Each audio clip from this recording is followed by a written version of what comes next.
Hey, good morning, Grace at Home. This is our 7th Sunday of not meeting together, and it's a little weird. It's a little weird, but we're happy to be able to do what we're doing. Some of you asked where we're at. Well, this is our youth room. This is a rowdy room here, and then we're using that for a setup. And I'm here with Jason and Steven, and we are keeping our distance. And I'm not going to be hugging and kissing on them before I leave, even though I know they're both disappointed about that.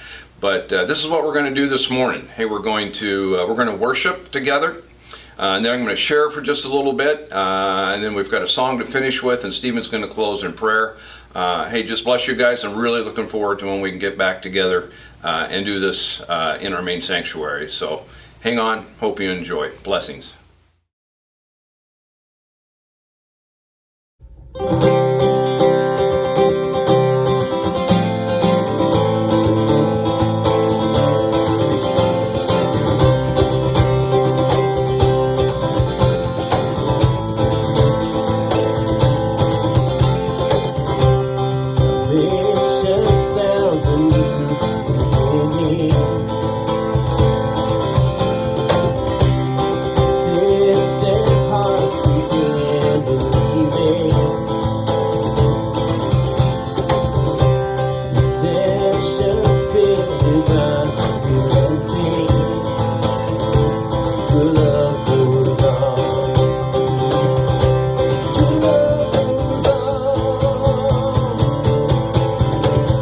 Carry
will feel no pain. For my God is with me,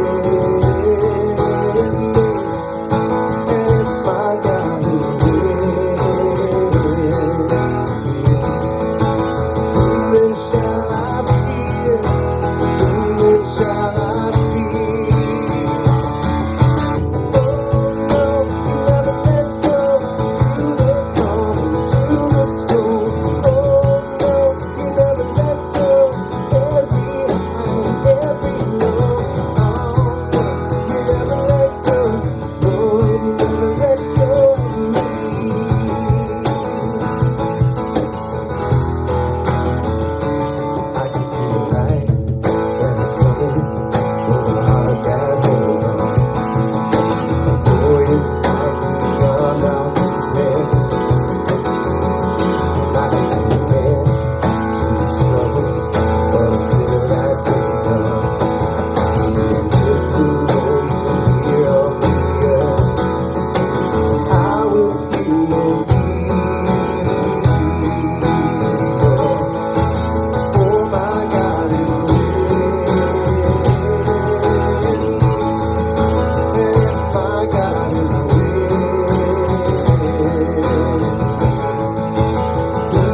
and you came to my rescue.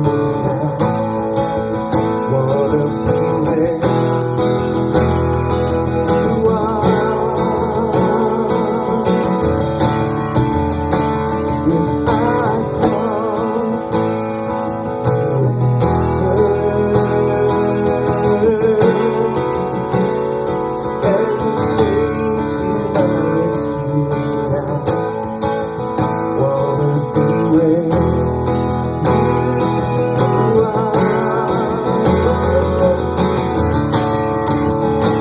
lifted high.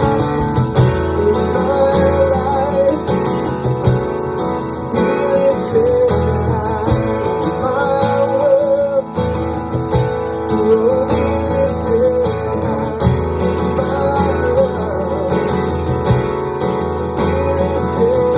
be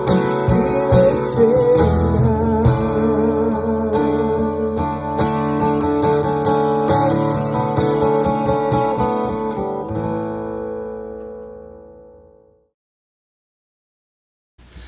Well, I hope you were able to join with us at home with those songs and worship together.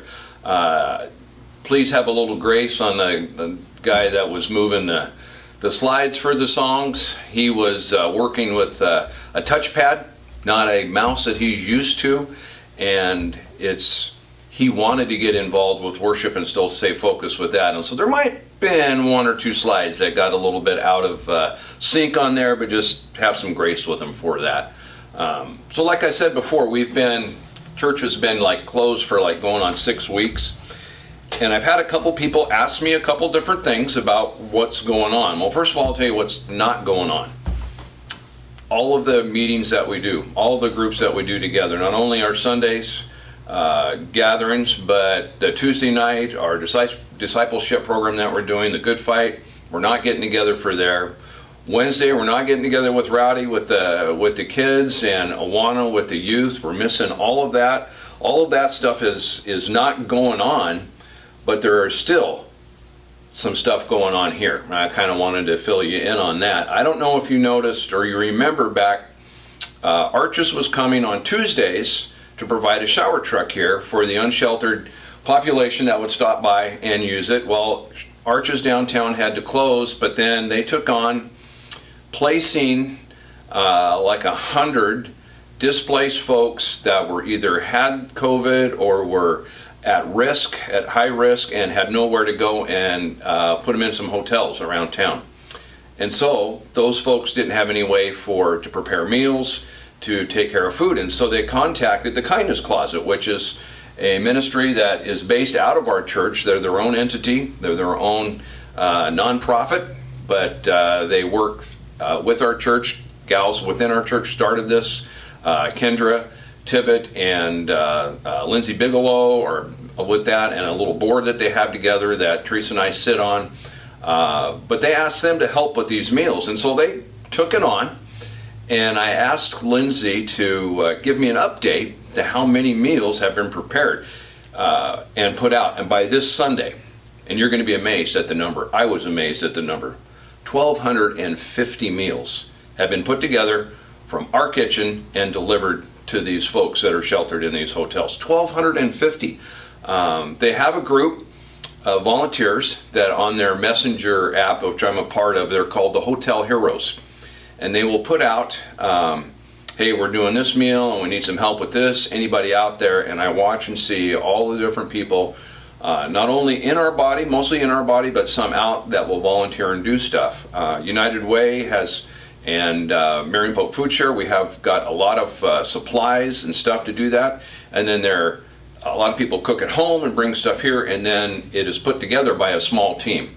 Sabrina Owens and her son Gavin come and work at it and put it together, and then it is out and delivered. It's a pretty awesome thing. And so even though nothing's going on as a group, we're still as a community serving the community, and it's inspiring to me, and it's encouraging to me to watch that. And then everybody else, some other people have asked me about offerings. How are the offerings doing? And from being in business for a lot of years until just 6 months ago, that was one of my first thoughts when this happened, and we weren't going to have meetings in sanctuary. What's going to happen with the offerings? Well, let me tell you, I have been encouraged again about the people that have found ways to get their tithe in, their offerings in, through our website, through PayPal, through bill pay for our post office box. I've had a couple people deliver them to my house where we make the deposits, and my wife makes deposits, I put them in the bank. And so I have been really encouraged about that you guys have stepped up, and I would just like to encourage you to continue that. And if it's something that you have put on the back burner because of finances and all that, I can understand that. I just would like to encourage you to do what God's calling you to do in your heart and to follow through with it. And so during this whole thing, I got to thinking when Pastor asked me a few days ago to prepare something for today, I got to thinking about how COVID has personally affected my life, my little lifestyle. And to be honest with you, for me, in the spot that Teresa and I are in our lives, it's been more of a hindrance. It's been more of it just hasn't been devastating to us, because my wife is able to work at home. She got from her office, she got a whole setup, and she's working all week at her home, at our house. Her travel time, her commute is about 4 steps between the bedroom to the kitchen to the bathroom and her desk. And I've been able to do a couple projects here at church to work on, and then also have spent a lot more time studying, and spent a lot of time on my bike, more so than I usually can at this time of year. And so for me, it hasn't, but I got to thinking and listening to especially those young families that are stuck in a house, quarantined with a lot of kids. I think of my daughters. I think of Stephanie with 4 kids. I think of Stacy with 2 that are quarantined in their house with young kids, and the pressure that is on. And then all of a sudden they have to become school teachers along with it. I think back when we had 4 kids in our house, and I remember what homework was like. And I tell you, it was a battle. It was a battle, and I don't envy that at all. And my heart goes out. My heart goes out to those young families that are home and are stuck. But then I got to thinking, well, who else? And so we have a few nurses in our body, and so I looked up. I looked up on the internet, just did a search for nurse blogs, New York, New Jersey, and I tell you what I read, affected me to the point where I had tears going down my face. Listening, I read this one nurse blog from New York. She worked intensive care, and where there is so much of this disease, and she would be in isolation with a patient as the patient was dying, and it was only her, no family wasn't allowed, and she would have an iPad, and the family would try to say their last goodbyes to either their mom and their dad or their grandma or their grandpa or a husband or a wife without being able to be there. And she would have to be that go-between, in between, with an iPad, trying to communicate with them and trying to help this person as they reach the end stages of their life. And then she talked about how not only how hard that was emotionally for her, but then she would go home and be afraid that she was going to take this virus with her home, and the degree of the effort that she went to take care of her family. And it was has been an inconvenience for me, is a total life change for this individual. And other first responders in the way of emergency personnel, medical emergency personnel, the people working in law enforcement, the people that are in corrections that have to go to work every day, and this is all part of their life, and they're trying not to get themselves infected, not to take anything home, but yet be able to be a service into what they're doing. And then the last thing I looked up is what is called, front line was those people. Well, this is called last line. And the last line are the folks in mortuaries that are taking care of these people that have passed away. And in New York, it's overwhelming, some of these that I read about. They are smaller type mortuaries in neighborhoods that would normally take care of 30 or 40 people on a rotating basis, taking care of families, and how they are totally overwhelmed, not being able to do funerals, not being able to do, they've turned waiting rooms into refrigerated rooms with air conditioners for storage, and just having folks, families drive by, and they would hold up a picture of their loved one that they had sent them before they would either be cremated or be buried, and where the families weren't even in it. And my heart just broke.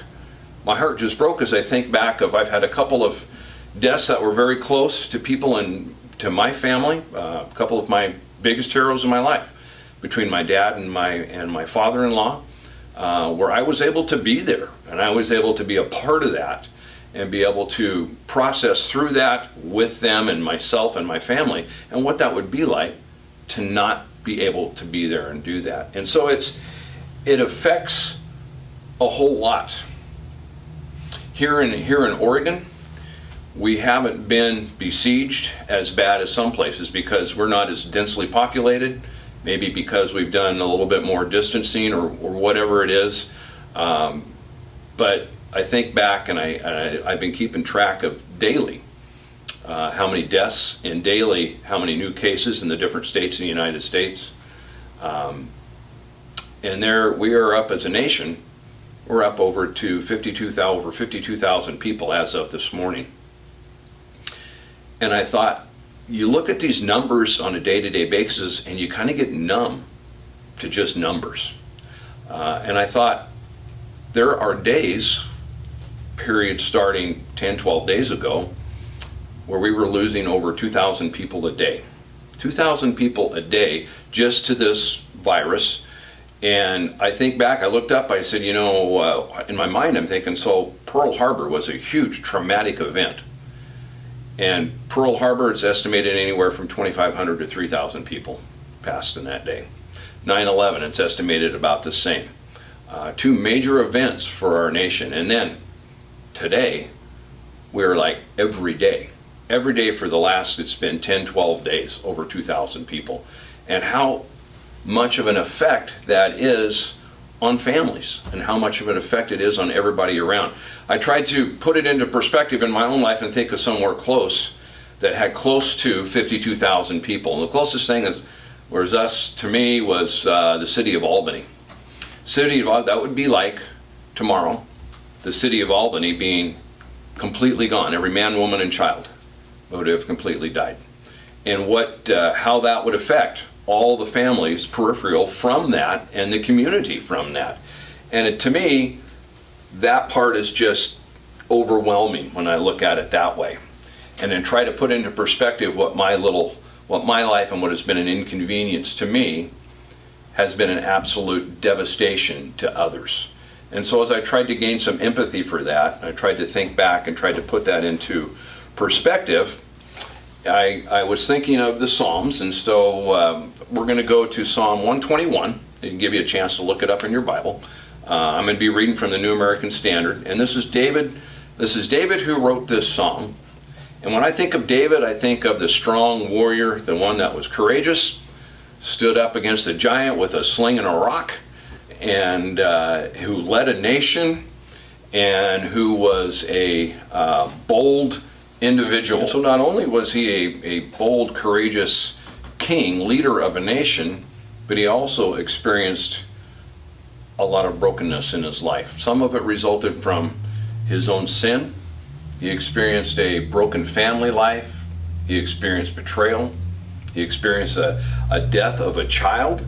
And so he writes a psalm here, and we're going to read it, Psalm 121, as an encouragement for himself and other people that are struggling with things going on. And so I'm going to read it, and we're going to go through verse by verse here, a couple of them. Well, Psalm 121, verse 1 and 2 says, I will lift up my eyes to the mountains. From where shall my help come from? My help comes from the Lord who made heaven and earth. He would look up. Jerusalem was up higher, at a higher altitude, and when the people would come for Passover and come for the gatherings, they would be able to see it, and they would look up. And David is saying, look up. Don't leave your chin down. Look up, and look up from where your help comes from, not from just from the mountains, but from one who created the mountains, created heaven and earth, God. And then he says, he will not allow your foot to slip. He who keeps you will not slumber. Not allow your foot to slip. Have you ever walked on uneven ground and had struggled and slipped and whacked your foot? Man, I have. My wife and I, we've been walking some in the evenings when she's done working, and as you walk over broken concrete or sidewalks and you just jar just a little bit, it's painful, and it could cause you to stumble. And David is saying God will not allow your foot to slip, and he will not slumber. He's not going to be asleep. He's not going to be asleep. He's not going to be away from you as you're struggling through these times. Because right now, I can do a lot of hard things in my life if I can see an end to it. If I can see a stopping point. I can do stuff hard knowing that it's going to be hard now, but I'm going to be an end to stop, and then it's not going to be like this forever. But at this thing with this COVID-19, we don't know. We don't know where it's going to stop. We don't know what's going to happen. What we think it could be a stop could literally just be a bend in the road. One of the event rides that I was on a few years back, it had a big climb in it, and it was the climb that everybody talked about. It's a hard climb, and I started in on that. We knew it was coming. I started in on this climb, and I hit it hard, and I thought I knew where the end was. And so I emptied the tank, got close to the end, turned the corner, and it was just a bend in the road. And I was literally had 30% left to go of this climb, and at a very steeper, and I was spent and I was ruined and struggled to get to the top because I thought I saw the end, and it wasn't the end. It was just a bend in the road. And so this is an encouragement for us to stay in and to keep on. Verse 5. The Lord is your keeper, the Lord is your shade on your right hand. The sun will not smite you by day, nor the moon by night. Have you ever been out in the sun when it's super hot, and all you can do, if you find just a little bit of shade, the comfort that it brings, and it's able to restore you, and it's able to give you more energy to be able to keep moving and to keep going along. That's what David is saying what God will do. Even when the sun is beaten down, even when it is hot, He is by your right. He is by your right side. He will comfort you with shade. He will give you an opportunity to regroup. He will give you an opportunity to recover a little bit if you rely on Him to carry you through this. He says, verse 7, the Lord will protect you from all evil. He will keep your soul. The Lord will guard your going out and your coming in. You're going out and you're coming in, day to day. Day to day with this, as some of us are stuck at home, or some of us are at home with loneliness and separation, or you're the opposite, you're at home with a house full, and you're full of aggravation and the irritation that comes with that close living for an extended period of time. I just want to encourage you to hang in there. I want to encourage you to be strong with it. I want to encourage you to lean in on God. I had a guy tell me, a boss of mine, when I was 20 years old, and somebody had come by where I was working and started talking about church a little bit, and when that person left, the boss looked at me and said, that God stuff is nothing, it's just a crutch for people. And I look at my life now and say, oh, amen to that. It is totally a crutch. I need 2 crutches. I need a wheelchair. I need a stretcher. I know what a broken person I am, and I know I need God in my life. And so I just want to encourage you today for that. I'm going to read a poem, and just 5 weeks ago, my son Pat married just a wonderful gal. She's a school teacher, teaches English, and she loves poetry. She loves literature. She teaches it, and I have never been a poetry guy. I struggled with it in school. English, I struggled with all that. But so in honor of, her name is Alexandria, we call her Al for short, I have really actually started trying to read some poetry. She's actually written a book of it, and so I've been trying to read some poetry. So I looked up a poem that would maybe coincide with this, and I found one. It's probably by somebody that you've heard of before, Helen Steiner Rice. It's a very famous gal, and she was born in the year 1900. In the year 1900, and when she was 18 years old, 1918, her dad died. Her dad died from the Spanish flu. Spanish flu hit the United States, hit the world with a force that was crazy. 50 million people worldwide died of this. 50 million people infected, 5 million died. A third of the Earth's population. And she was 18 years old, and she lost her dad, and it was surrounded with the mayhem that goes on from what happened with that. And it also had a second wave. In 1 month in the United States, in 1 month alone, 195,000 people died. In 1 month in the United States. And so she wrote this poem, and it's actually called Bend in the Road. And I'm going to read it. It says, "Sometimes we come to life's crossroads, and we view what we think is the end. God has a much wider vision, and he knows that it's only a bend. The road will go on and get smoother, and after we've stopped for a rest, the path that lies hidden behind us is often the path that is best. So rest and relax and grow stronger. Let go and let God share your load, and have faith in a brighter tomorrow. You've just come to a bend in the road." And so maybe you're feeling overwhelmed. I would encourage you to look to God today. We're gonna finish with the song, and then Steve's gonna pray us out. The song is one of my favorites, and it speaks to me, and it speaks to me in this time. It's called "Here Again." It's the lyrics are about you. We can't redo what happened yesterday, and we don't know what's coming ahead. All we need is God today. And that's what I would like you to focus in, and as we worship together with this song, it speaks in it about bringing back life to dry bones. Maybe you are in a spot today where you're just overwhelmed and wore out, and your bones are dry. Your bones are dry, you have no spirit left within you, you're beat up.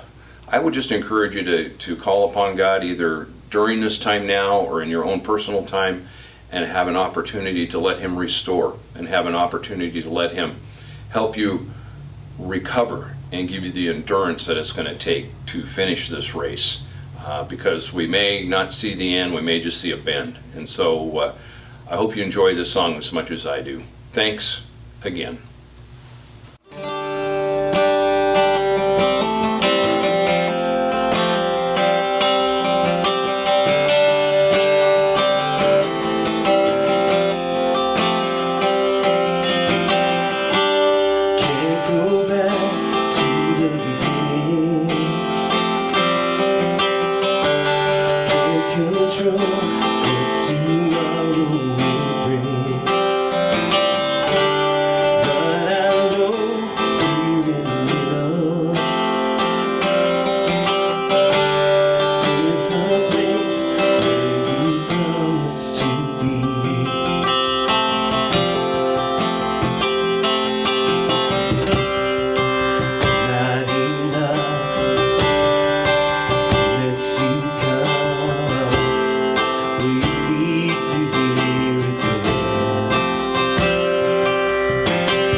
So much that when we're not enough, when we don't meet the level expectation you have for us, that you still meet us in that place, God, that you meet us when we're in the low valley, you meet us even when we're in the top of the mountain, God.